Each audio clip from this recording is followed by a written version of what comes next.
Wijaya. Saya dari Prodi Psikologi Islam, Institut Agama Islam Negeri Kediri. Di sini saya akan menjelaskan mengenai kecanduan media sosial kaitannya dengan kualitas hubungan interpersonal.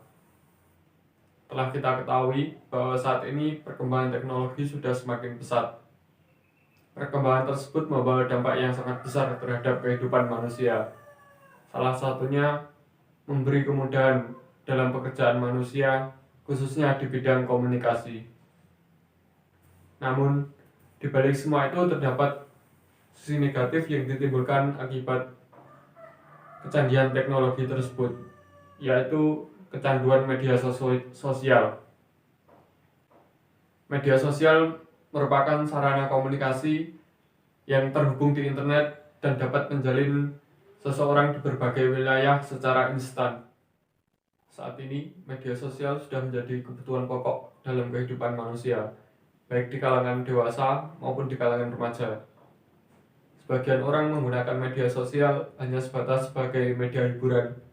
Ada juga dari mereka yang menggunakan media sosial untuk mencari sumber informasi. Nah, bagaimana seseorang bisa kecanduan media sosial? Awal mula kecanduan media sosial ini berawal dari kecanggihan teknologi baru yang memberi kemudahan bagi penggunanya, sehingga mereka memiliki rasa ingin tahu yang tinggi dan juga pemakaiannya intensif lebih lama. Selanjutnya, apa efek yang ditimbulkan dari kecanduan media sosial tersebut? Salah satunya adalah dapat menurunkan kualitas hubungan interpersonal seseorang. Pengertian dari komunikasi interpersonal sendiri adalah komunikasi yang dilakukan oleh dua orang atau lebih yang dapat menimbulkan hubungan timbal balik terhadap individu, baik respon maupun tanggapan, sehingga terjadi komunikasi yang nyaman dan juga adanya sikap saling menghormati terhadap seseorang. Bagaimana seseorang yang sudah mengalami kecanduan media sosial? Mereka akan bersikap individualis dan juga mudah depresi karena kurangnya komunikasi dengan orang lain, sehingga dalam perkembangan pun mereka juga akan mengalami hambatan, sehingga diperlukan komunikasi secara tatap muka agar komunikasi tersebut dapat memunculkan empati dan juga rasa saling menghormati terhadap lawan yang diajak bicara. Selain itu, komunikasi secara tatap muka akan membuat komunikasi tersebut terasa lebih nyaman dan juga dapat melatih kepekaan terhadap orang lain. Sebenarnya masih banyak efek yang ditimbulkan dari kecanduan media sosial ini. Selain menurunkan kualitas komunikasi interpersonal seseorang, kecanduan media sosial juga dapat mengganggu pola tidur seseorang.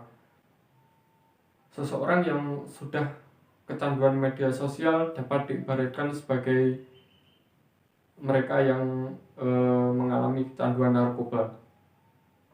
Mereka akan merasa pusing, bahkan merasa cemas jika tidak memegang sebuah handphone, sehingga tengah larut malam pun mereka juga masih memegang sebuah handphone. Di sisi lain, kecanduan media sosial juga dapat mengalami pemborosan, baik pemborosan waktu maupun pemborosan dari segi ekonomi. Dalam kecanduan media sosial sendiri ada dua tipe, yaitu pengguna aktif dan juga pengguna pasif. Pengguna aktif yaitu mereka yang sering melakukan komentar di media sosial, sedangkan pengguna pasif yaitu mereka yang menggunakan media sosial hanya sekedar melihat informasi-informasi yang terupdate pada saat itu. Nah, bagaimana cara menunjukkan komunikasi interpersonal yang baik? Yang pertama, kita memberikan perhatian terhadap seseorang yang mengajak bicara. Kebanyakan seseorang yang sudah memegang handphone, mereka tidak terfokus apa yang dibicarakan pada saat itu. mereka lebih terfokus pada handphone yang mereka gunakan. Dalam hal ini menunjukkan sikap kurang sopan dan tidak menghormati terhadap seseorang yang mengajak bicaranya. Selanjutnya, apa manfaat yang kita peroleh dengan komunikasi interpersonal? Kita dapat menjalin hubungan kebersamaan dengan berbagai kelompok. Selain itu, kita dapat menghilangkan persepsi negatif terhadap individu lain. Demikian video dari saya, kurang lebihnya saya mohon maaf. Semoga dapat bermanfaat bagi kita semua. Saya akhiri. Wassalamualaikum warahmatullahi wabarakatuh.